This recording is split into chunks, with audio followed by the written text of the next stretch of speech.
Hi! I decided I was gonna talk to you, vlog to you while on my walk today. I try to take an outdoor walk at least 4 or 5 times a week. So living in Minnesota, that means all bundled up, right? And today it reminded me of a story that I really just thought I wanted to share with my readership. A few years ago, well, maybe a little bit more, because my little is almost 6 now and she was an infant at the time. I had to take my dog for a walk. We didn't have a big yard that I could let him out into. So you had to go at least a half a block, let him do his business, come home. So I bundled her all up in a stroller, went outside.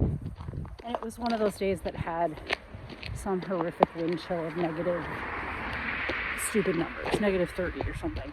So you shouldn't be outside for long, and all parts of you need to be covered. So she was completely kind of buried in this stroller, not to mention probably rolled in 2 snowsuits. But alas, we had to take the dog out. And I went out at a time, so it must have been morning or afternoon. My neighbor was out on the corner waiting for her kids or dropping her kids off for the bus. And my daughter is wailing, as any responsible child should be when it is that cold outside. And my neighbor says to her, "Honey, if it was socially appropriate, I'd be screaming too."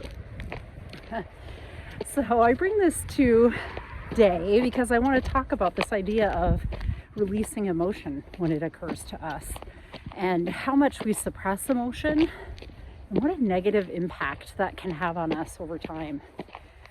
I wish it was socially appropriate to cry, in the middle of having an awful time. So you're outside and it's cold, or you're in the midst of a work deadline that is crazy.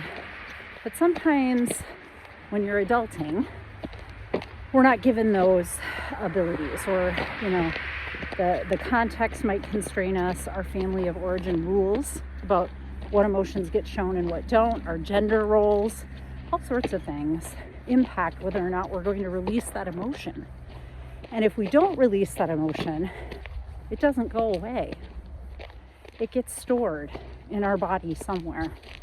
It could be a memory, it could be an ailment that it transforms into. But when the body is stressed, if it doesn't allow itself to go through the stress response system, then it will hang on to that stress. And over time, that really can have an accumulative negative effect on us. We're holding a lot of negative energy inside of us, inside of our psyche, inside of our bodies. And over the course of 2020, I read many books, but one of my favorites was BURNOUT by EMILY and AMELIA NAGOSKI, and highly recommend it. They talk about this phenomena, this completion of the stress cycle, give lots of great ideas and lots of great background on what's happening.